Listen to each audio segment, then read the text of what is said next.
Hi, I'm Kaiya Stone. I'm a writer and I'm the author of the book Everything is going to be KO. Do you want to give a bit of an introduction to what everything is going to be KO is about? So, Everything is going to be KO is a memoir. So, it's a book about me, which once you get over that bit, it's much more interesting than just about me. It's about my experiences with education and my diagnosis of neurodivergence, which happened when I was in my 20s, Oxford University. So I didn't know what dyslexia and dyspraxia and ADHD really meant. I certainly didn't know that I had them. When I got that diagnosis, I ended up doing lots and lots of research. And at the time, this is before TikTok and before the sort of massive resurgence of information that's online now. In that time period, there was very little information for people, for adults, basically. And so I started making this project, which is what Everything's Going to Be KO turned into. It was a stage show before. And so it was largely about creating something that I wanted to exist in the world and that I wish I had been able to read when I got my diagnosis initially. Yeah, when he was in university that you got diagnosed and like you documented in the book on a chapter called Working with that you explained how at the time you diagnosed you didn't understand what having dyslexia means because you was quite well read, you read quite a lot throughout your childhood's life. That assumption that you couldn't be dyslexic because you had those the ability to read quite intensively and keen interest in English literature. Was it like growing up for yourself and was the different education systems you went through? So, a combination of different types of education systems. So, I went to a Montessori school. That was my first bit of education. My mum especially was really into sort of like alternative education. But then we had also moved around the world, and so we're also talking about different global systems. So that first school was in Cape Town, and then I moved to America. And so the difference between those two things was very stark. In my Montessori school in South Africa, in Cape Town, you didn't start to learn to read and write until later. Whereas in New York, when I arrived, I was in just like a normal school, and everybody had been reading and writing for 2 or 3 years before I arrived. I was really behind there. Obviously, because I'd come from a different school system, some of those clearer signs of my SPLDs were sort of chalked up to there being a different education system. From there, we moved back to the UK and I went to a series of state comprehensives in West Yorkshire, which were oversubscribed, big classrooms, I think fairly normal of the British school system. Then I went to one secondary school before I went to Oxford. So I was perpetually the new kid, as well as having to navigate different systems. As you said in the book, from going to the Montessori education, more of like an alternative education system, as I said, to like the education systems leads of I think like 5 or 6, like you were saying about when you was in the Montessori school education system, but even for, compared to the British school education and the American, there's a lot more focus on the English and maths, as in the book, education for yourself was focused more on imagination, more about playing, having a bit more liberalised education system. It must have been quite a culture shock then going into the American system where it's more strict, rigid, although you didn't have the thing of having the school uniform. It must have been quite a culture shock then, even to notice at a young age. A massive culture shock. I mean, much of my Montessori education had been like you say, imaginative play, a lot of tea parties. Philosophy is like learning through play. And then suddenly being sitting down at a desk and writing. I do remember finding it tough, and I remember everything being so different. In Cape Town, we were there from 98 to 2000, I think. So post-apartheid South Africa. I was really little, so I didn't necessarily know the political impacts, but the places couldn't be more different to moving to outside New York, and the kids there being incredibly wealthy. It was obviously massive culture shock for the school system, but also just a massive culture shock in general of before people not having very much and then arriving in America and people having more than you could possibly imagine.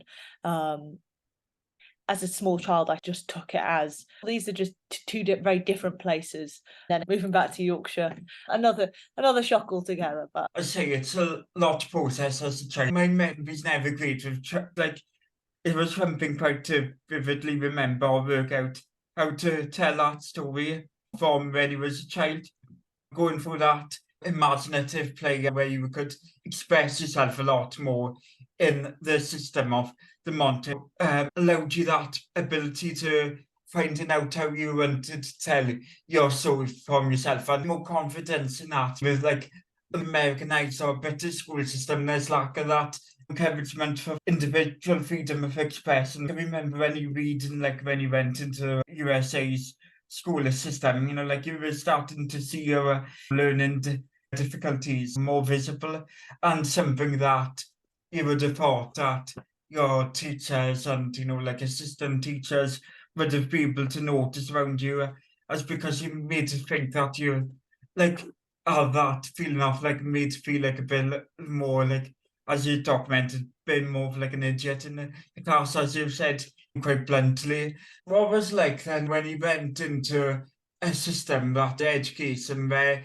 you more visibly noticed that you was different and struggling and had challenges, and what was it like now when you got diagnosed? Looking back then and wishing that did you wish you were got diagnosed earlier with these things, or that they pursued it further, looking if you got any learning difficulties at that age?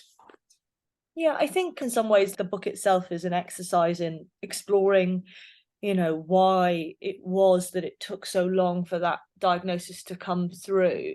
And that, I guess part of the storytelling is sort of being like, look, these are all the signs with hindsight that could have been picked up.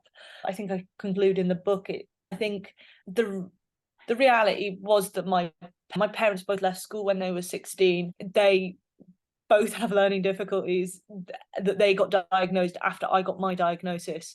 And so I couldn't have I understand why my parents didn't pick up those things. In that I remember distinctly spelling tests. I remember with my mum having to do my spelling tests, and how, horrific, just like one of the worst things of school, just having to try and learn over and over. And I couldn't, I talk about it in the book, I everything for me is visual. I don't really necessarily like phonetically read. I look at the image and it looks right or it looks wrong. And I remember my mum saying that, like, I remember asking her how to spell things, and she was like, I'll have to write it out and look at it and see if it looks right or wrong. And so I think so much of that, like, part of the big reason why I think that it was never picked up was because I was surrounded by people who also had a similar set of neurodivergences to me. And so when I explained what was happening to me in school, it was really familiar to my parents. And so for them, they were like, well, I think that's what school's like for everyone. For the teachers in various different bits, in America, I did have a learning support person. They thought maybe I had learning difficulties, but they thought that it was probably more likely it was just that I was behind because I hadn't had the teaching. And so I learned pretty quickly to read and write. I had a lot of one-on-one support there. And because I had that one-on-one support, I think that buffeted. It meant that when I went to the UK and there was no one-on-one support, and we can't ignore the fact that I was a lovely little white girl and I was pretty well behaved. And so, I did well enough. It wasn't a problem. And so I think that identification of like not being a problem, especially in oversubscribed big classrooms with not enough teaching support, not the fault of the teachers, but in British schools, I was never a priority. It was always that I did well enough, and and I wasn't causing problems. That's the problem with the schooling system, is that it's about getting everyone through enough, not fulfilling people's full potential. I remember reading it, and you said that when you went into a British school, that was with like 35 other children in the classroom, likely that, but in most time it would be with one teacher. So it would be easy for things to go under the carpet and unrecognised, and just to be something that they don't really like pursue further or notice.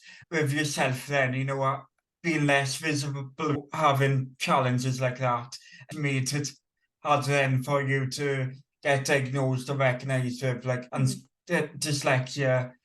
So as you're saying with your parents then, like they also neurodivergent, and when you like started doing a play and writing a book, what was it like for them to see you doing this type of project where it's something that obviously if they neurodivergent themselves, they can relate to, there's almost a bit of them in this. So what was it like for them? I mean, as I talk about in the book, they're really supportive of everything that I do.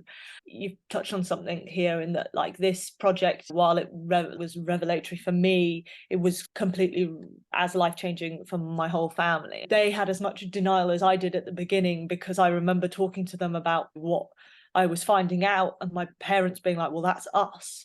And me being like, well, a lot of this stuff is hereditary, so it makes a lot of sense that you experienced this too. I know when I started doing the stage show, my my parents, they always come to everything. They were on the front row and they were more scared than I was. I think it's scarier to watch someone else perform than do it yourself. My mum is doing her PhD at the moment. She went and did her degree when I was doing my GCSEs, and then after I went to Oxford, my mum went to the RCA, the Royal College of Art, for her MA.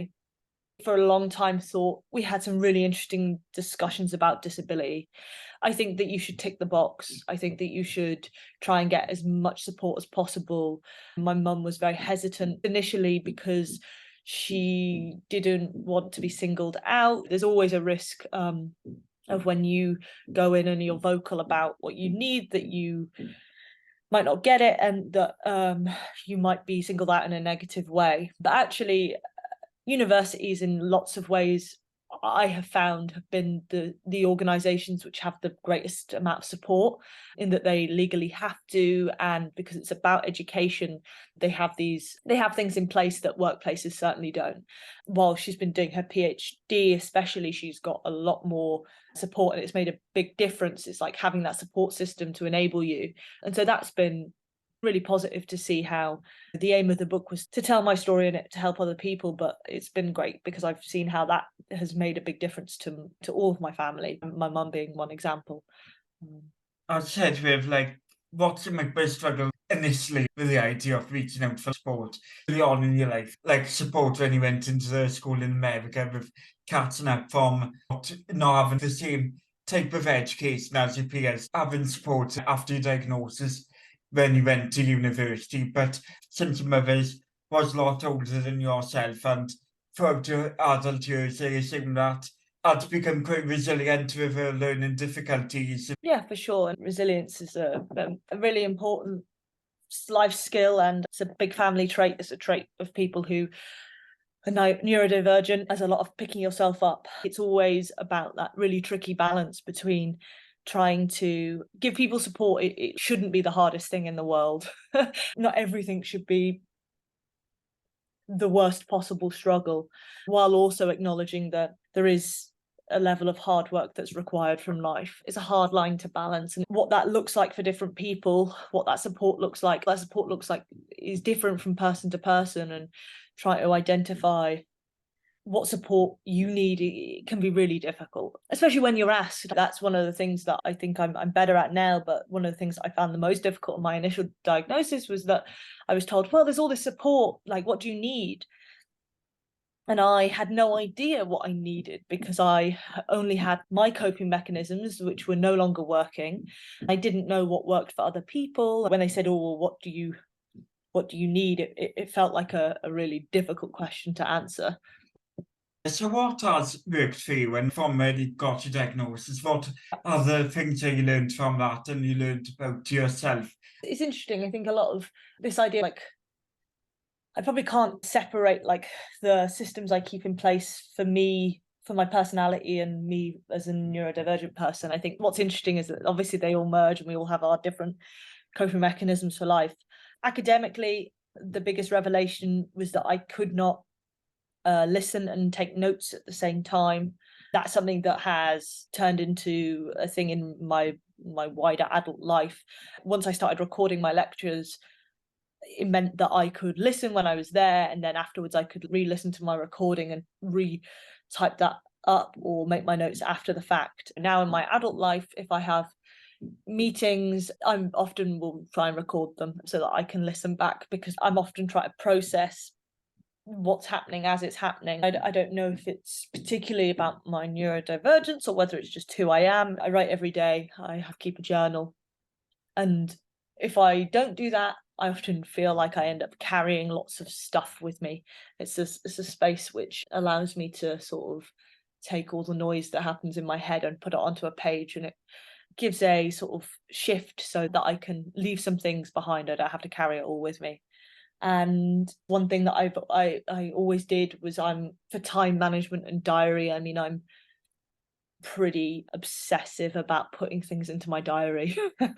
And I am always 10 minutes early for everything at least. And that's sort of boring life stuff, but Yeah. it's I understand that my relationship with time is a bit crunchy, and so if I have things I need to do, I have to backward engineer that I'm leaving at a certain time. And yeah, I think it's funny now that I'm an adult, and because I don't work in an office, I don't have a quote unquote proper job, I'm my own boss. A lot of the things that in itself for me is a coping mechanism. I think that I have, as much as possible, built my life around the things I like doing, the things I'm good at, and I've tried as far as possible not to put myself into situations that really make me feel my learning difficulties in really difficult ways. So being in an office environment is not great for me. I've been lucky enough to be able to not have to do that. And if I did have a different sort of job and I had to support myself in other ways, I think that my coping mechanisms would have to shift massively. I don't take any medication for my ADHD, and I think if I did have a sort of different sort of job, I would have to, and that's fine. When you mentioned about medication with Yep. ADHD, it's something that obviously that for anybody with ADHD can be totally different with like how much like if you need medication or not, and Yep. that's something that works for them. But like with the ADHD, like for like it's something that has gone undiagnosed with like for many years in your life, because now I guess you find that, or you don't kind of fit that like age-old stereotype of where ADHD is. From what you described in the book, yeah, quite a quiet person, and but has the stereotype around ADHD, and quite negative one, that I suppose is kind of still is changing out, but there's still obvious like stereotypes and ableism around ADHD. But how do you find your ADHD affects you, and is there any places that some people might not still recognise your ADHD, and do you find that for yourself there's still a stigma around it?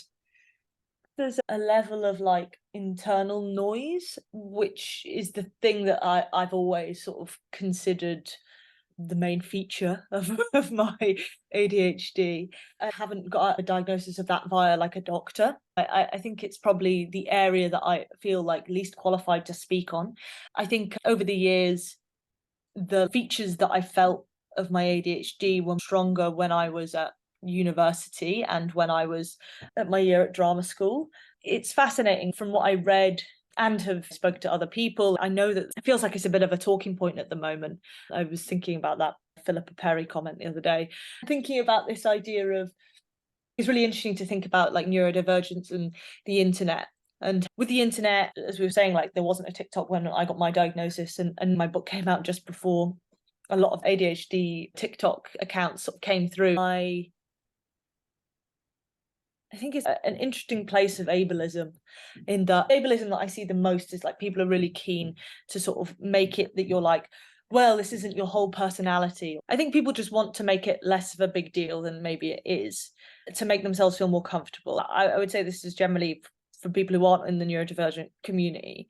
And I think that like one of the things that I feel quite strongly about is that a lot of what we're talking about is how we experience the world, and that our experiences are what we're talking about. So, if I talk about the sort of level of noise in my head, or about how I relate to time, or how words on a page move for me, or my relationship to space, which would be that's the makeup of my neurodivergence.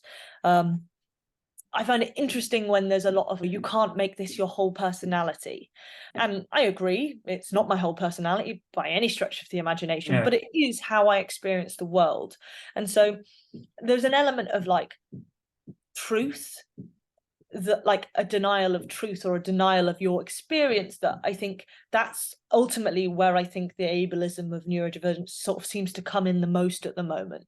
And it's this idea that I have my own questions. I do think that the way that the world is built at the moment is sort of designed to make us feel highly agitated and to have a lot of noise in our head and to have small attention spans. And I think that our environments might be accelerating our experiences. I'm not going to deny that by any sense. But the idea of the ableism that I like see the most is about this idea of not being able to accept that the way that we experience the world is so inherent to who we are. And there is no separation of the self from that way that you envision and experience the world. I know you have your own questions, so is it more the questions about like how you see the world accelerating? What would you define as the questions that you have from when you just said about that? My questions, I will say, I'm a bit, it's been a while since I did a lot of this research, so some of this might have changed, but I know that there is some ADHDs are sort of more, as far as I remember from my research, is a slightly different SPLD to things like dyslexia, dyspraxia, and autism, which sort of seem to be sort of more similarly on the same spectrum. And ADHD can appear, people seem to, I think, experience it differently at different periods of their lives. And there may be some links between ADHD and some sort of trauma responses as well. And so from that reading or from that research, which I again say was a couple of years ago, so I don't know whether it still scientifically stands the test of time, but ADHD therefore seems to be a little bit more like an interaction that's more changeable. And from my experiences, that sort of rings true in that, like, but then again, I guess equally, this is why I'm saying they're questions. Equally, I don't experience my other learning difficulties as like linear either. I had a day last week where my dyslexia, like I just couldn't write. I just couldn't get a sentence out, and that's I write every day of my life. And so, you know, obviously, if you're tired or hormonal or there's something else is happening, these things materialize in different ways. So yeah, I don't know. I mean, I guess that's my sort of, I feel, yeah, a little bit more fluffy, I guess, on my own experiences with ADHD. I guess that's all I was saying. Yeah, I can understand that because sometimes it, like it does take a lot to understand what is ADHD or what is just yourself. And I Yeah. say, like you diagnose with like dyspraxia, dyslexia, Mm. and like those all sometimes, even though ADHD is vastly different to dyspraxia and ADHD, but it does have some similarities, but more Yeah. so with dyspraxia, and like there's high comorbid levels, so it does get quite like difficult to navigate, where between what's what and what's the different neurodivergent conditions. It's like, I only got a diagnosis of autism and dyspraxia, but like I do wonder whether like could have also ADHD in it. So I'll say that we all got those personal questions, but back to when he was like saying with the questions about like, the ADHD and world, like I understand why you would question whether like sometimes it can be a bit more visible with trauma responses, because you do hear a lot of people who have like ADHD or autism and ADHD, because they both quite highly comorbid, and a lot of people do get diagnosed then with PTSD and CPTSD because of like negative experiences, whether that's being in school struggling, going into the radar, and being more, like struggling more with relationships and friendships, feeling isolated. So there's that side of things. And it's like that thing, because like with like ADHD, it feels like there's been a recent boom in diagnosis in the last few years, because I'll say that when you got diagnosed and like did your own research about it and research about dyspraxia and dyslexia. It was before like TikTok and lot of the more, but there's the thing that lot, well, it seems like a lot of few years ago that it was only like typically seen as like as I've seen it, it's always been seen as like more of a naughty, disruptive, loud in the corner of the classroom, gets like kicked or sent for detentions Yeah, to head teacher's office, isolation and all that. You know, it's all that stereotypes that, you know, being kind of confronted with and changed with. So like lot more whether it be like women and minority genders or people who present ADHD in different ways getting a lot more diagnoses now. And that's why I think there's a lot of confusion around in the media. for sure. And I think that it's also like understandably hard. I think it's interesting that I think people find it difficult. One of the things that I thought about a lot when I was writing the book and still think about a lot is this idea of, obviously about diagnosis, about labels, about these things, these tools, which are incredibly helpful and really helpful for you to be able to get the support, to be able to identify how you experience the world. And I wonder to the extent which, yeah, people are, lots of people are really struggling and looking for answers about how they experience the world. And I think it's amazing that, I mean, we know the power of the internet, but it's amazing that people can find support systems and find information. There's always a pushback on those sorts of things. I know that, obviously people don't like self-diagnosis for lots of reasons, and I think it's also worth remembering that lots of people don't have access. You don't have access to formalized diagnosis. It's really incredibly hard to get those appointments. It's incredibly hard to get the support that you need.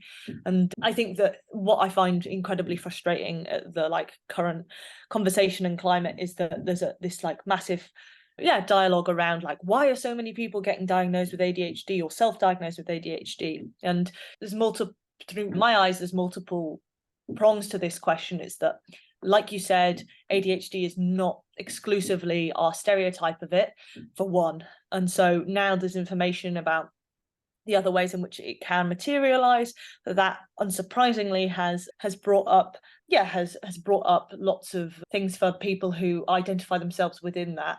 But one of the big things is that people are trying to access help and they can't, and so there sort of seems to be a bit of a, I get very frustrated when it's like, well, you can't self-diagnose, but also there's no way of you being able to access the formal avenues for help because of the oversubscription.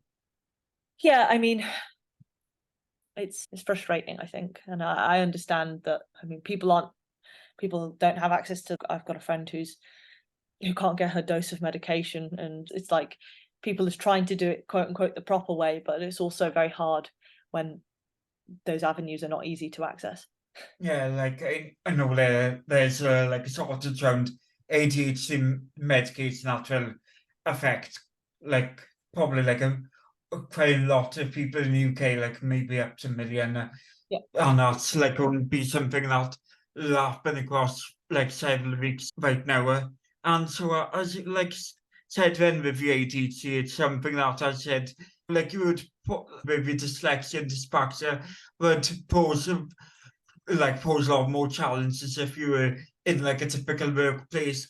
And then I guess it's like that you find that a lot of experiences with like like the constant struggle with like the workplace and then not having the right environment to do that. And for you, like in terms of managing it and not having, I guess, feeling to like the more like negative experiences of it is like having the self-employed, creative like way of working, which like obviously isn't accessible to most, but it is a bit more accessible to neurodivergent people. But from the book, you seem like a natural storyteller and quite a creative person, and it seemed like almost like it's like inevitably you would have gone down that route of like creating your own stories and exploring that from a young age. So what as like do you think like being neurodivergent has like influenced you into the career you're in and at all helped you in like the work you're doing? Oh, for sure. As I said earlier, there's no separating me from the way that I view the world, and the way that I view the world is so linked to my neurodivergence. I think the thing I'm so grateful for is that, yeah, there's been some difficulties, but ultimately I've had, I've been so lucky to have the support of family, and the the aim in my like education and the way that I was raised was that I would like be the best version of myself, and that best version of me has always been, yeah, a big reader, a big storyteller. I'm a bit of a clown. I like chatting shit. I'm nosy. I love gossip. And all of those things are massively linked to who I am and what I do on a day-to-day basis. And that's my career, is finding out like how can I earn money by being myself. I know that the way that I look at the world is very unique, and that despite everything, it wasn't beaten out of me, metaphorically. I feel like I dodged a bullet in that sense. I think that if I hadn't had the support of my family, and I hadn't had that sort of affirmation from really great teachers, that sort of core elements of myself, which is the storyteller, is the yeah is the is the nosy gobshite, like if those parts of me were encouraged, and I am grateful every single day where I get to do my work. I'm so grateful that I like get to be myself, and that's like all I could possibly ask for, really. Yeah, it's a great like persistent being with yourself. So, like we talked about that, like you did a playoff, everything is gonna be KO. But was there any like plays that you like written and performed before that? And what are the things, the other ideas that you developed afterwards that, what are like the things you've been able to work on? So I've moved a little bit more into fiction rather than non-fiction, so making up stories. Though to be honest, like a bit of a secret, it's like I don't really make anything up. I collect from my life experiences and create new characters and see what they do. But for me, it's always like a pursuit of truth, and I guess that's why I sort of love gossip. I love finding out what people are doing and then sort of thinking about like what would that be as a story. Yeah, I've been working on a project for a couple of years about, it's a fictionalization of a relationship, like a very important relationship I've had in the last 5 years. It's a platonic sort of friendship story, a bit like About a Boy or Curious Incident of the Dog in the Nighttime. Yeah, which is based on a real life teaching relationship I had with a young man, I mean he's 18 now, who has his own experiences of neurodivergence. And so in some ways, like that theme, like I say, because it's me, will sort of probably always be present in my work in some way. And I've been moving more towards trying to write TV and film rather than another book. But and Yeah. I haven't done any theatre for a very long time. But that was COVID. As well, I think sometimes, the theatre, I assume that, it can be quite a lot in terms of like, where, like finding the right places to perform it and, like, I guess, write it out and, work out how to, I guess, do it long form and make it, like like an income from that, I guess sometimes Yeah. must be incredibly difficult. And I see that, like I assume that probably Fate has gone through quite a tough patch considering the pandemic and, after COVID and all that. But, I guess it seems that, I guess, probably more visual movies or TV shows seems more up your alley because, like with your book, like you do have like illustrations featured in it, and like you do try to. I know, like with the like I listened to the audiobook first, and I know that's like where you prep and stuff reading is to like also be able to listen to audiobooks as much as reading any physical books. So I think there is that element, I guess. I enjoy that multimedia, quite visual, experience of developing ideas. So as you said, that, like you're working on currently a movie, like based on like a neurodivergent thing that they've experienced. And so what are the other projects you managed to work on before then? I've done all sorts of stuff before. When I was doing theatre, I did a whole range of things. I mean, I had a theatre company and we did a lot of stuff about sort of gender and sexuality and all sorts of different storytelling. I mean, a lot of my career has like largely been a bit about being sort of agile and moving around and doing lots of different stuff. Like you said, it's trying to find all these different types of income streams and different types of projects. I made a short film with an Italian streetwear brand called Lotto. That was a fun one. That was before COVID in Milan. I've been teaching for the last 5 years as well. So I think one of the things I've really loved about my career is that it's been pretty broad, and I've learned so much from each different bit of it. Like you say, like I love the visual parts of it. I love the multimedia. I love being able to the performing of the show, of doing KO in theatres. That was amazing because you get audience interaction. I love the book because I get messages from people from all over the world who've read it that could never have seen the show. And I think for me, a lot of what I've been thinking about in terms of like the future has been, how do you, I think I'm pretty solid in my voice and how I make my work. I think the thing I've been thinking about more increasingly is how do I access audiences. Before COVID and when I was doing the theatre, I had a sort of more clear avenue of how you can communicate to your audience. And I'm not massive on, I don't really do much in the way of social media, but I do miss having a dialogue with audiences. And I say audiences, you know, with people who engage with my work. I do think that a lot of, you know, I'm massively influenced by that exchange of me talking to other people, and my interactions with the world massively impact the work that I make. So yeah, I think I've been thinking more increasingly about how to do that. I don't have any answers. Yeah. So I guess it's something you're still working on now. You want to get interactive audiences. And so it's like something that when I was looking up about yourself for the podcast, because I could tell you that you haven't used social media Yeah. much, you know, like, and it's unlike, because like I tend to use it as like a way of like researching in terms of like what, you know, things to ask people about, you know, and see like what people like, people things like people say, and you know, like post about, and just to get an idea of like who they are and what things that Yeah. I can explore, just have different conversations with, you know, people, and make sure that things feel a bit fresh in each conversations. So I said that they have had less, you know, audience interaction for the last few years. But if you were more active on social media, but like within the past few years, what are the things that I guess you would be like sharing about on social media, and what are the things that, you know, since releasing a book, you know, has gone in it, you know, gone on in your life, that if you were to write like a bonus chapter, what would you write about now?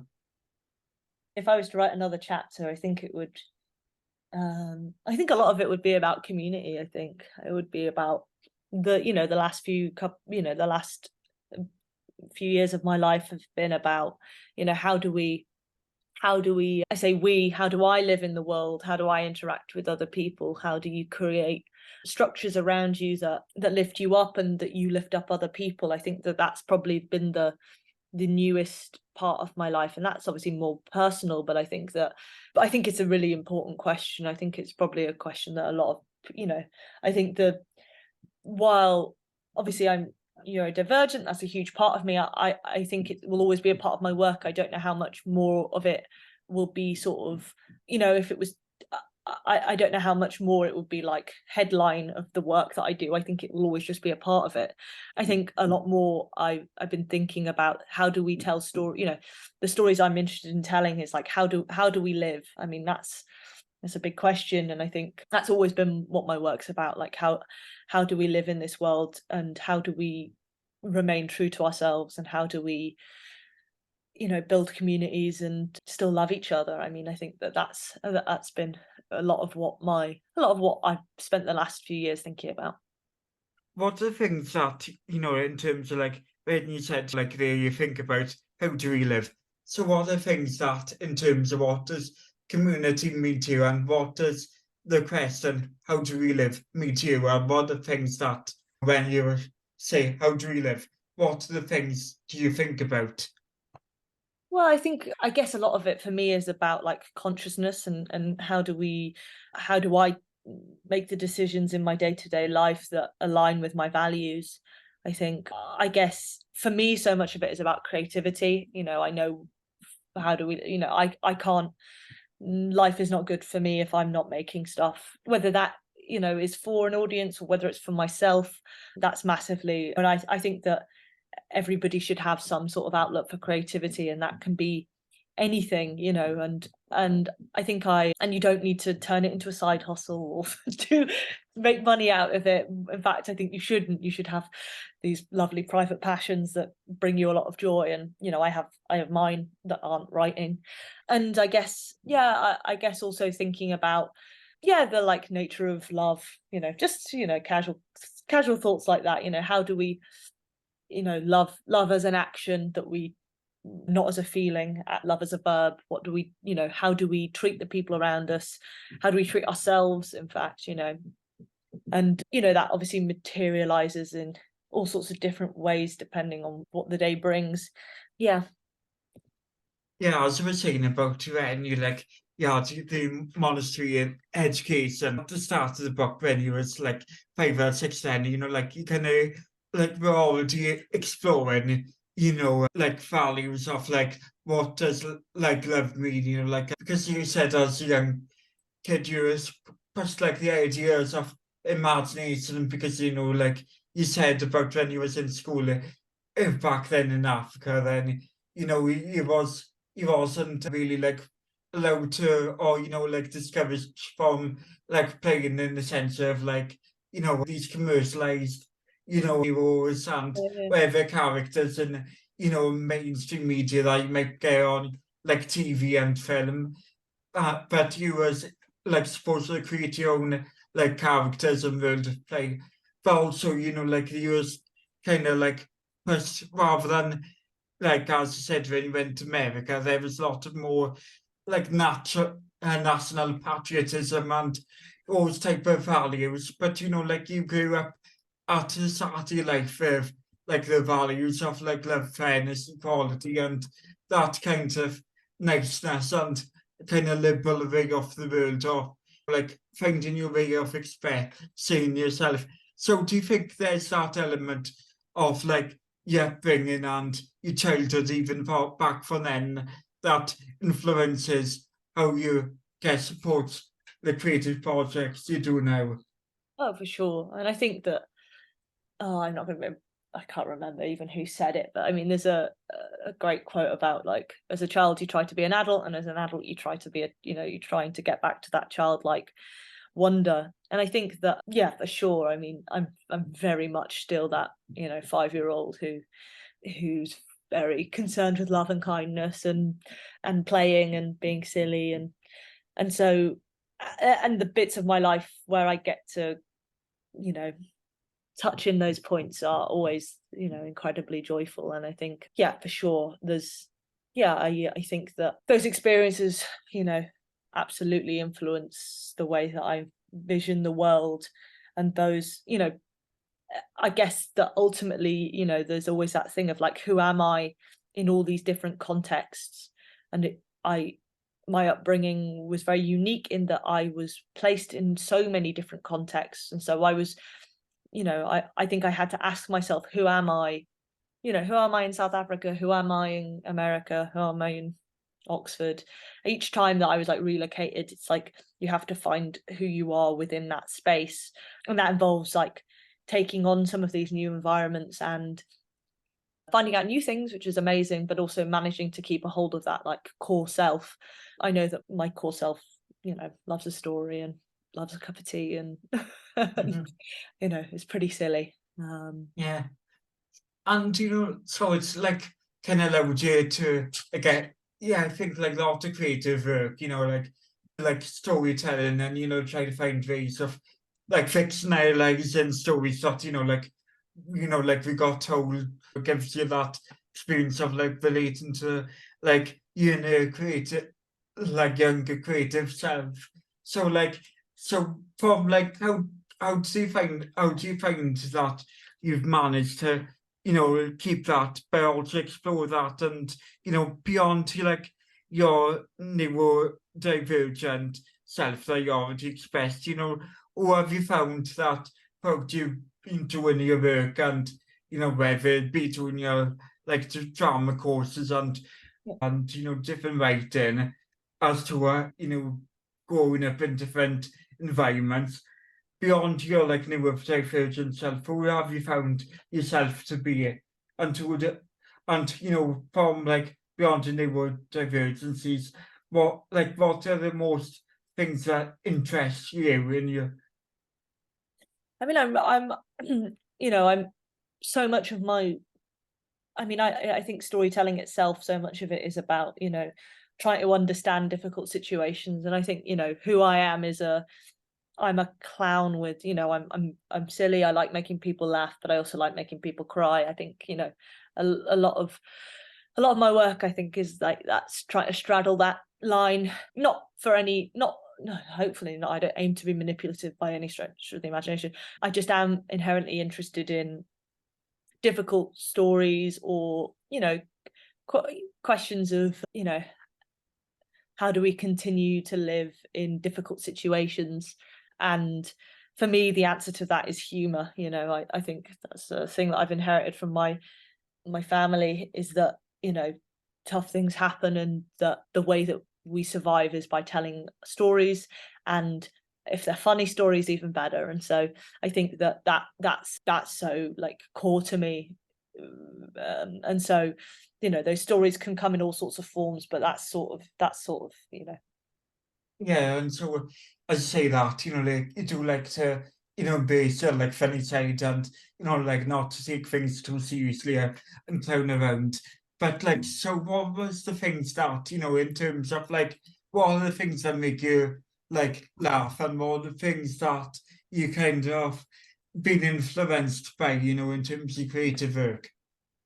I mean, the probably one of the, I mean, so many things have influenced me, but I think probably comedically, you know, I probably have never been the same since I watched, my parents showed me The Young Ones when I was 10 or something, which is a sort of very old school reference of Rick Mail and Ade Edmondson and everyone from, I don't know, when was that, the early 80s.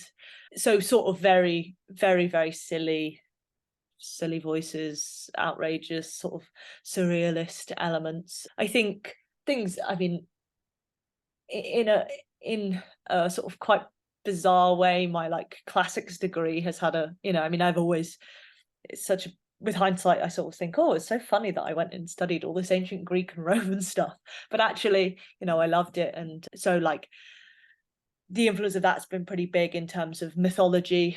I love archetypes. I love these sort of ancient stories that we've told each other for a long time. So, you know, common motifs through myths. And I mean, the ancient Greeks loved a dick joke. So I mean, I think that was, you know, I I always found that entertaining. And I guess you know, teenagers, I find teenagers to be just the most, just so funny and great and weird. And so, you know, I think working with teenagers has been a great gift. But I mean, I hated being one, but I think that they're really, if you're, you know, nobody is as funny as a teenager. And I think that that's because they're having such a rough time that they they get to be really Yeah. outrageous and fun. Yeah, as I said, Dave, you know, like you're working a lot on your own, like film projects. So what's like been working on them and developing the stuff you've been working on now and the arts industry? How has that been, you saying? Yeah, Sorry. yeah. How's that been for you? Yeah, I mean, it's been really interesting. I mean, I mean, I'm still fairly early stage on lots of stuff. And so I haven't, you know, I haven't been on set in a while. But yeah, I think what's lovely about working in the creative industries is that there's a lot of neurodivergent people. I mean, you know, you, lots of people leave school early, lots of people are very bright and have a, you know, want to have a different sort of working experience. And being on set is very much not like being in the office. And so yeah, I mean, I think you end up meeting a lot of like-minded people. I think, yeah, I'm very lucky to experience all sorts of different environments, which I think is what I like about my life, is that, very rarely is, 2 days in, that I can have, all sorts of different types of day, which I really enjoy. And yeah, I think there's an element of, obviously, for me it works. I think there's an element of, obviously, instability. It's like, if you're self-employed, you've got to hustle, you've got to make sure you're earning, enough money, and juggling all sorts of different things. In some ways you end up doing more admin, but I think I would always, I know that, I mean, that's why I choose to do it. I'd always rather have that, I don't mind the instability so much, as I prioritize freedom. Yeah, because like it's like as said earlier on, you manage to find your coping mechanisms and your way of being organized. As said, like you keep a lot of things in your diary, like if you're your time managed, and like all the different meetings and whatever you might have going on. So I guess keeping a diary is one way of, managing that instability and making that work for you.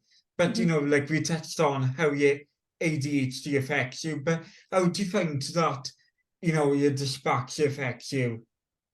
Oh, I'm just a lot of it's clumsiness. A lot of it is just physically being in a space. And yeah, I mean, to be honest, I feel like a lot of the things I found quite difficult. I think the fact that I've lived in the same house for 5 years has made a big difference. I think things like moving and having to, like, create new systems every time I moved, I think I found that, when I was younger, incredibly difficult. Whereas now, because I've lived somewhere for 5 years, it's like I know what drawer I put this thing in. I know, the systems that I mean, I have to be quite strict with the systems, but I think something about that sort of, cohesion's not the right word, but like the things are reliable. And so that I've found, I know how long it takes to get the tube from one place to the other. And so, yeah, I think, yeah, I mean, I'm just always covered in bruises. I think, for me, a lot of a lot of it is the sort of physical aspects. And yeah, I leave my keys in the same place, and if I don't, then I'll forget them.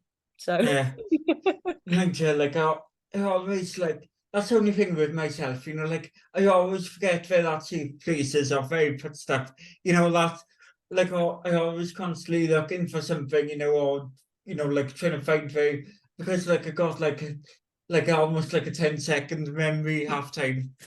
Yeah, and so, as saying earlier on, like in terms of dyslexia, like it's something that, like for you kind of break the stereotype of, like struggling that you didn't understand that time of diagnosis that, that you could be dyslexic when you knew, you could read quite a lot and, had great interest in reading because, you're quite advanced reader for age because it'll been through quite a lot of books.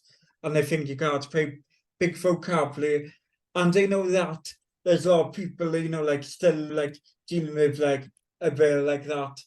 I've been trying to like stabilism, all active awareness, maybe like even with the like visual processing difficulties.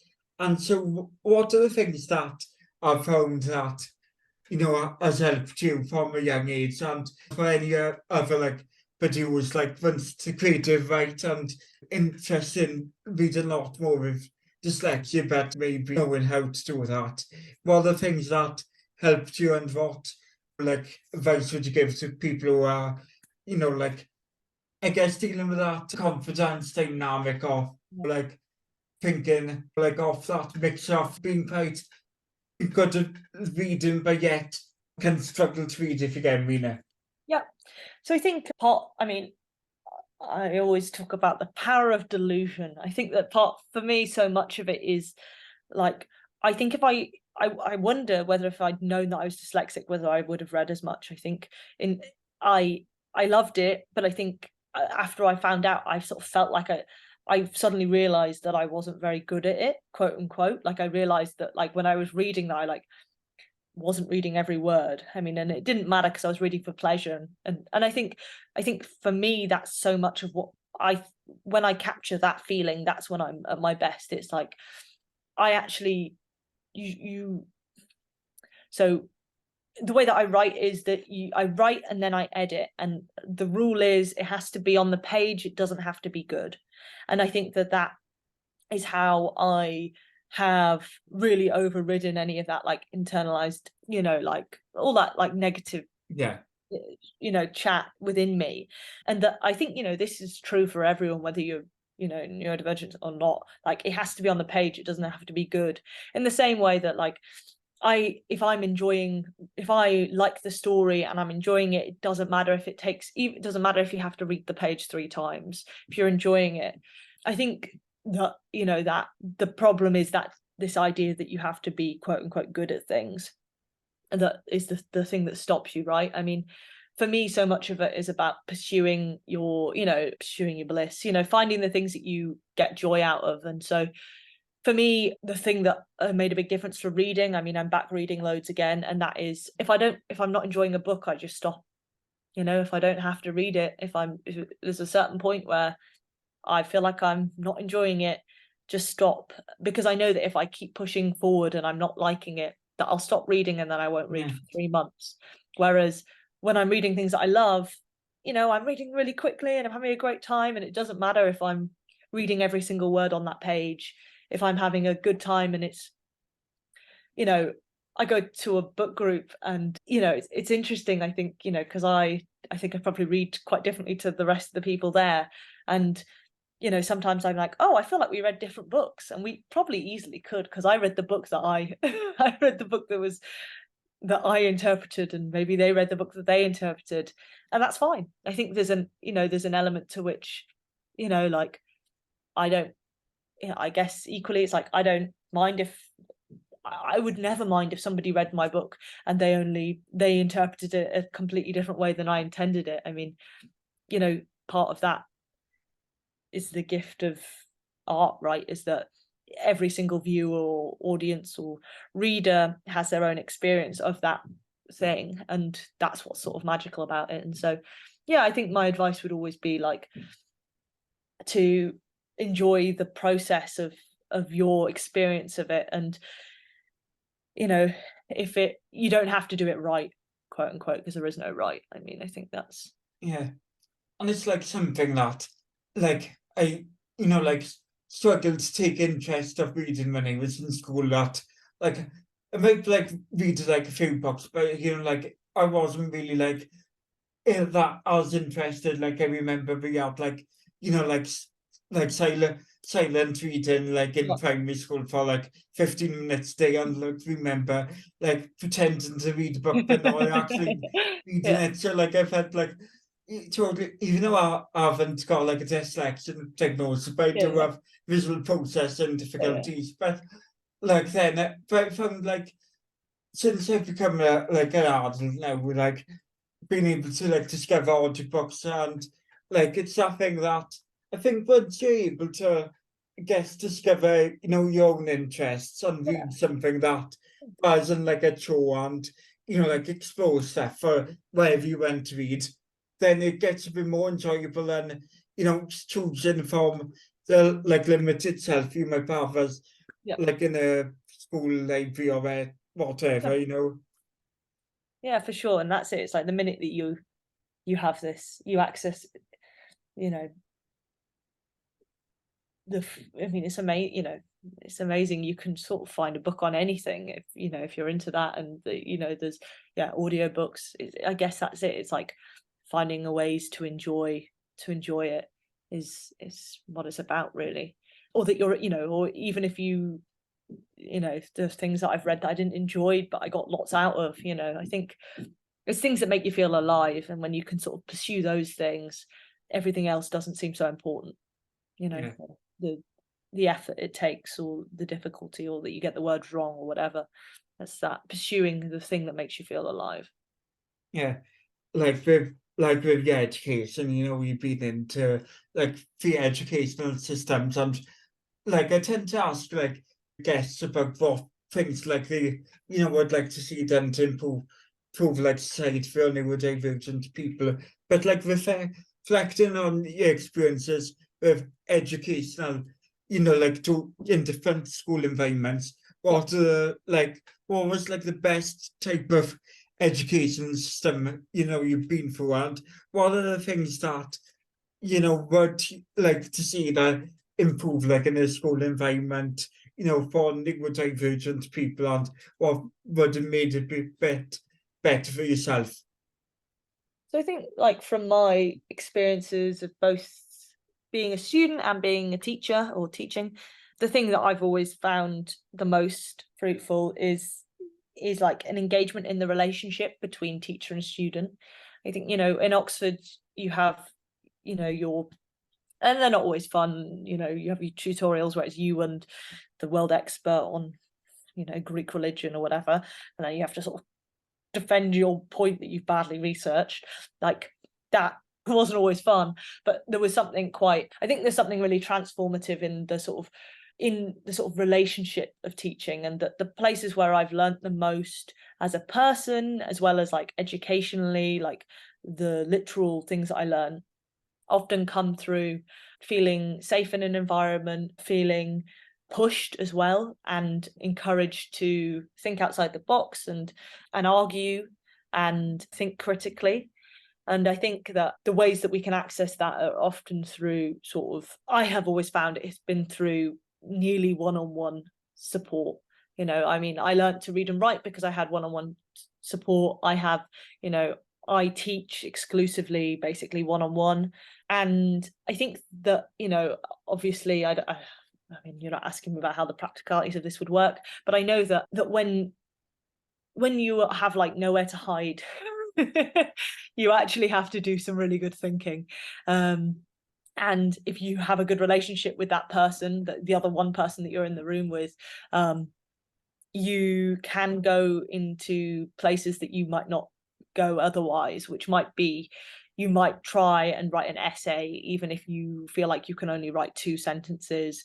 You might be able to access a part of your thinking that, well, I think, so much of it is about, for me, education is about safe spaces for people to to think and to get it wrong, and that be okay. And I think that, unfortunately, a lot of our education system is about teaching people to get it right, and by right I mean marks on a mark scheme. And so, in my idealized education, it's a lot about dialogue.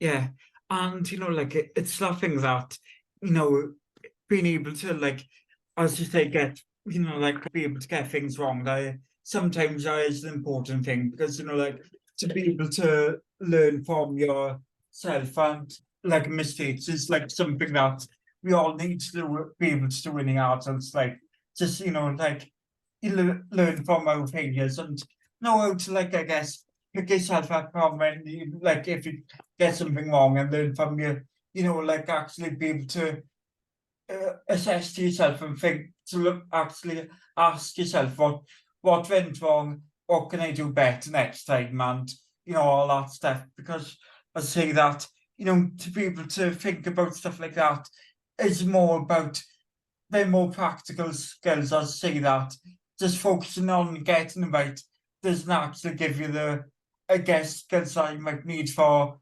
in real life. Then, and you need a bit more than that, just than what you can get from the exam paper. And I say that when sports can really help, I say, for neurodivergent people. But as I say, but it's like, as you referenced earlier on, when you was growing up, you was in like classroom of 35, plus, people are, so like there's a lot more that needs to be done to, have that education that, like, can talk directly to neurodivergent people in the classroom. Mhm. Yeah, for sure. And I mean, I don't know. Yeah, I mean, I think, ultimately it's a question of what you think education's for. And I think that, that's sort of the tension in school systems, is that, there's an element of, to what extent is school to teach you sort of social compliance or to be a good employee, or how far is it sort of glorified childcare? How far is it, like making sure that you can sort of read and write enough? I don't know. I mean, I think that these are all, they're big questions really. And I don't, for me, I think, I mean, I think education's lifelong, and it's about expanding your mind and an ability to, like you say, I mean, I think being able to get it, being able to fail, I think is one of the most important life skills there is, if not the most important, because it's inevitable. We all fail. We all fail constantly. And if but also I guess some people, I know people that didn't fail until much later in life, and it was much more catastrophic.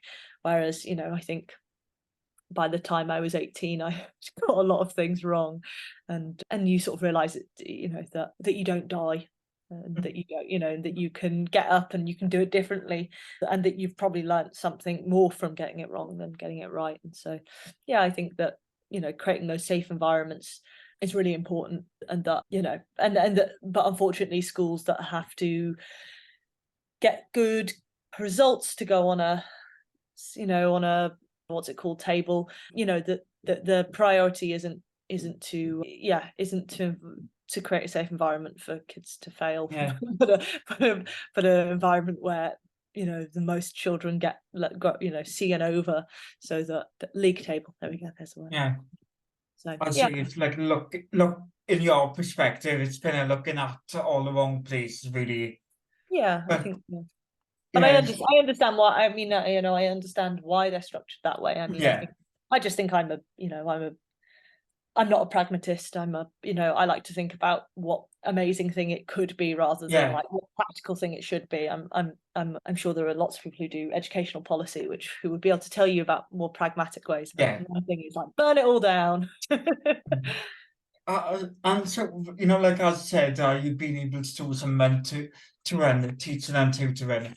And Yeah. so, what has that been in, and what things that have you like learned from how to teach another person? What has that been like for yourself to be able to teach other people?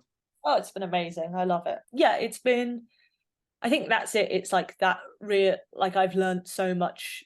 I mean, for me, that the process of like teacher student, like it should be a two-directional relationship. And, I have always felt massively that I have learned loads from the kids that I teach. And, and that, is amazing. I have, I mean, it's been really fascinating. I work, I guess I'm like an SEN specialist really. Like I work with kids who, like, quite a few kids who are school refusers, who aren't in mainstream education. I've done some homeschooling. And so that's been really interesting, because in some ways that is the universe in some ways telling me to put my money where my mouth is. When I say let's burn it all down and find other ways, that is sort of what that has been. It's been these kids who won't be in mainstream school, so how do you give these kids an education? And so a lot of that for me has been about it's like deeply personalized. It's like I don't do the same lesson for every student. I actually have to tailor everything for each individual person, and I've really enjoyed that. And in some ways it's sort of like, it sounds like it's more work, but it's actually not, because if you do that, then they do the work, and then you're not spending ages telling people that they should just do it because you're telling them to. And so, I mean, I think that, I've had to practice lots of my patience skills, and I've had to make sure that my language is really clear. Like, it's given me lots of things, but it's incredibly rewarding. And, I feel like I have I have been responsible, and these kids have been responsible too, but like people have received educations that they otherwise wouldn't have, because we did it that way. And that's been great. That's been, pretty amazing. And I didn't have to work in a school. And that's the main thing. I've never ever, my main thing is like, you can't get me in another school. Yeah, because like I can understand then that, guess it has helped you, like as you said, like your book has documented your own school experience, but I guess it has been quite enlightening for you to also be able to, beyond your own like experiences you documented in the book, tell also again other people's experiences of what, you know, like life in school can be, because, you know, like you're working with like, don't know how many children you have, but you know, it's like learning how what the experiences, and you know, like spending the time to learn a lot about them and how they need to be taught, and you know, all the best things to help them with, and you know, because like lots of the educational system is, you know, if you they get, you know, like excluded from schools, and you know, like put in like extra isolation units, or like separated from the, you know, mainstream classes within these schools. There's a lot of things whereas so, you know, like there's, you know, like when you talk about ADHD, and you know, like there's lots of that stereotype of perception about loud, disruptive, you know, kids in class. But Yeah, you know, like in school systems, I think there's still that negative perception where, you know, people who are, you know, like maybe a bit distracted because they struggle to focus things in that classroom and yeah, not getting right support, you yeah, know, do, yeah, you know, like are doing it because, you know, it's that, I guess, lack of support for the ADHD or dyspraxia, dyslexia, or any other yeah, learning all of them, yeah. disability and difficulty. Yeah, for sure. I mean, I think I've been working a lot with lots of kids with autism, and so like for me, I actually, with hindsight now, I'm like, oh, I definitely have some sort of sensory elements, you know, to my own experience too.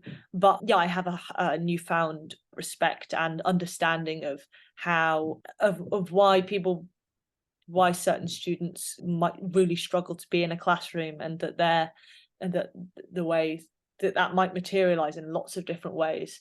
Yeah, and like these ideas of like quote unquote behavioral issues. Yeah, I think it's yeah, it really does highlight that, you know, the school is sort of one size fits all, and that does not fit a lot of people. And so yeah, it's been really interesting to, like you say, be on the other side, which is like the support system side rather than the like student side.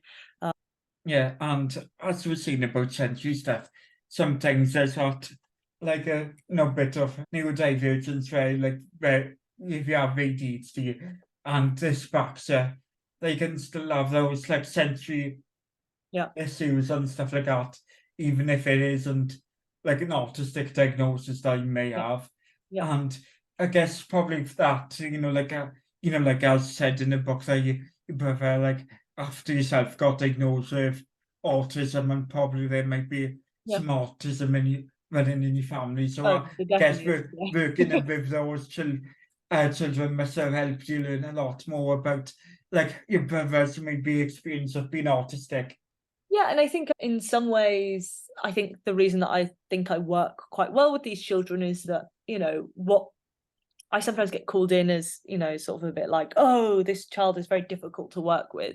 And I very, you know, like some, you know, it can be hard work, but work is hard, you know, like doing things is Yeah. hard. But actually, you know, I think that, you know, I think I understand the kids a lot because of my brother, and I grew up with him, and you know, to me I'm like that behavior is sort of normal. You know, like, you know, I understand, you know, why you've completely blacked out your entire bedroom. You know, like you know, I understand. And it's sort of, yeah, sometimes it's, yeah. So in some ways it feels a little bit like sort of with hindsight, a lot of things make a lot more sense. But yeah, no, I think, yeah, and I definitely, and the other way around too. Yeah, I definitely have a lot more understanding about my brother's experiences now with hindsight. I mean, I think, Yeah, I guess is, but do you think like you only have or dyspraxia, dyslexia, ADHD? Have you ever questioned whether you might be autistic yourself? yeah, I mean, I think I have. Yeah, I did. I mean, I did look into, you know, when I was researching the book, I was like, oh, I should look into this too. I think, yeah, I think the sort of more sensory elements of it. I mean, I'm not actually great at eye contact and things like that, but Yeah, also, I don't know. I mean, I guess at this point, it doesn't, I didn't feel like it, I guess in some ways, I'm like, it doesn't really matter to me. yeah. I get what um, you mean because I can assume that's probably like at the age where you are, when you like sorted Yeah. yourself for like a career, got your own diagnosis that like whether it's like like you don't need an actual diagnosis for Yeah, what you need, exactly. but that like I guess probably haven't ruled out to like self-diagnosing or self-labeling, but it's like maybe it's like probably you comfortable right now where it's like Yeah. maybe you have, maybe you haven't, but Yeah. And if something else changed, then maybe I'd look into it. But I think largely I'm like, I guess that's sort of why I like the term neurodivergent. And I think that that works really well for me, and it really works well within my family, and that like we all have different permutations of how that impacts us, and it impacts us all sort of differently, and in some ways the same. And so, I've got enough of a diagnosis that, if I went into an institution, I get the help that I have the legal protection, quote unquote. But I mean, what protection? But yeah, like ultimately, I feel pretty much like I'm Kaiya. I am who I am, and it. uh, It wouldn't be a bad thing if I was autistic. And it wouldn't be a good thing. It just would be a thing, and like currently, yeah, there's no need for that. And yeah, I don't think I am. Yeah. I say that just I thought to put out as a question, but yeah, I guess you just yeah. Well, and so what was I was trying to work out next question, sorry. That's all right. Yeah, and I guess it's something that, like at least then, like now you've been able to guess a lot of understand a lot more about how how you feel a bit more confident, how like you see like how you are with your neurodivergent self and kind of got the amount of answers that you need to know for now. Mm. Because like when you were saying about like mentioned about whether like you have autism or not, but like I think I have ADHD or not, which I think is something that maybe want to explore sometime. Yeah. But like it's like sometimes I find when you look at neurodivergent conditions because like it's they made off, like so many different traits. And Yeah. like, like some of them between like ADHD and autism to Okay. Dyspraxia and ADHD, they can overlap, Yeah. and get quite messy because, like looking at neurodivergent conditions, especially probably like when you researched about it for the book, Yeah. like you're looking at a long list of traits that can overlap or can only be in certain conditions because it's almost like looking at your brain like it has like a messy bag of ideas, you don't know what's there. Yeah, exactly. And the like trying to dissect, well, this could be this or it could be that. I think, yeah, I don't feel like I'm searching for an answer for something at and I think that, I think I can think a lot more holistically about myself and my neurodivergence, and that's really helpful. And that's because I feel like I hate the word functioning, but like I have found a thing that works for me and that I'm happy. And that's great. That's all anyone can hope for, really, is to be able to find a way to be themselves with as Yeah. little pushback as possible.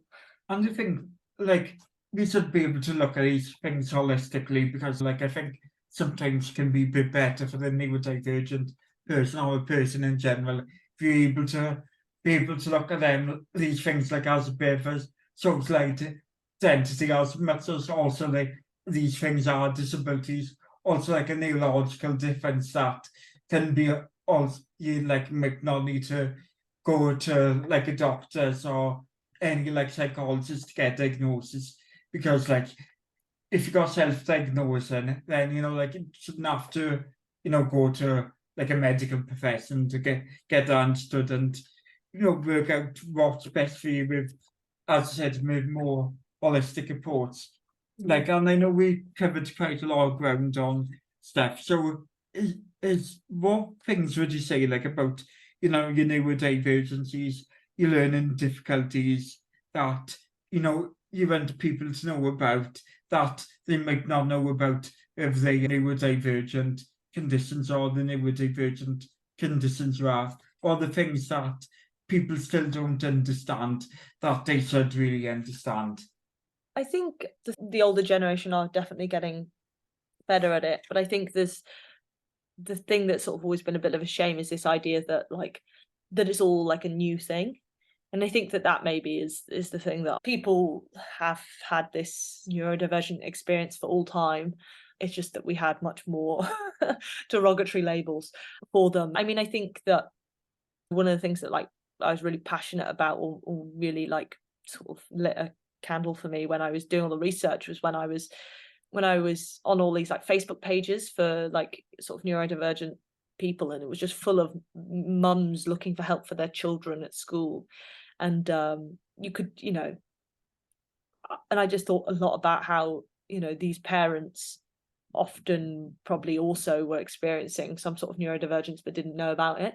And so I think that it I would be interested in, maybe the TikTok stuff is helping a certain generation of people access things that they wouldn't before. But I think the books that I love reading about, or like I do really like hearing stories about older people who are having to sort of reassess their experiences, people who are in their, I guess like my parents, in their 50s and 60s and 70s, and being like, okay, well, this isn't a new thing, this is a thing that's always existed, we just have new language and understanding. Beyond that, like obviously, if people want to understand more about things, they can read your own book and read about Yeah, more about your own experience. yeah. But what are the things that you read yourself, and are the resources that helped you understand a lot more about these neurodivergent conditions you would recommend if people want to understand a lot more? What are the other things that people should either read or follow online? I really loved, this is a story about somebody, his name's Philip Schultz, wrote a book called My Dyslexia. He learned to read when he was 13 and then got diagnosed dyslexia when his grandson did. I remember loving that book. That was like one of the books I read when I got my diagnosis. The Dyslexic Advantage, I read that. I mean, again, haven't read that for years.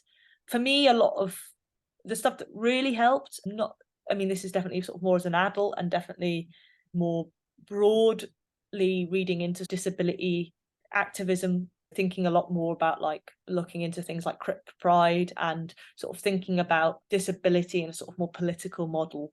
I've been reading a book called Mad World, which is about sort of more about mental health, quote unquote. I think for me, thinking about things, I guess, not just as like neurodivergence, but thinking about them in sort of more, again, holistically broad strokes of being like, how does this, thinking about neurodivergence as like part of disability movements, I think is really important. Even just to sort of not center myself within it when I think about what my position, and thinking about like social models of disability rather than medical models of disability.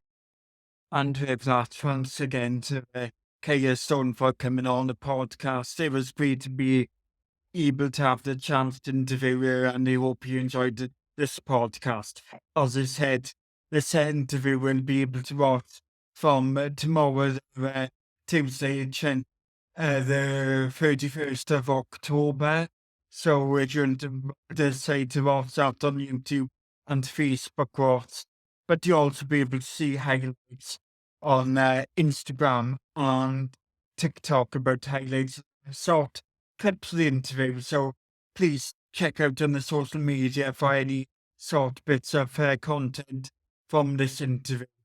But if you want to follow Kaiya Stone yourself, just search at Kaiya Stone on social media platforms.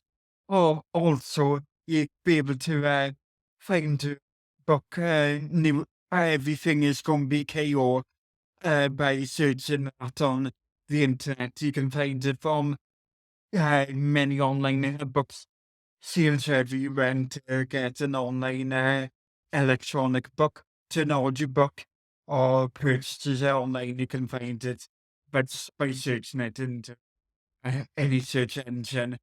And so it'd be great if you'd be able to support Kia like that. And so hopefully you enjoyed this episode of the podcast. And hopefully get a written version on the website in the next coming days. As I said at the start, we subscribe to this podcast, make sure people know about the podcast, and encourage people to listen to it. Thank you again for tuning in to the podcast. This is me, Autistic Guy, singing out from the new Rainbow Cast podcast with me, Autistic Guy. Thanks you. See you next week for which hopefully I'll get you an interview with DJ Lucky, right? Chatting about autism in being autistic in the area of club culture and DJing in like loud environments. And so that'd be great interview that we recorded next coming days. Thank you again.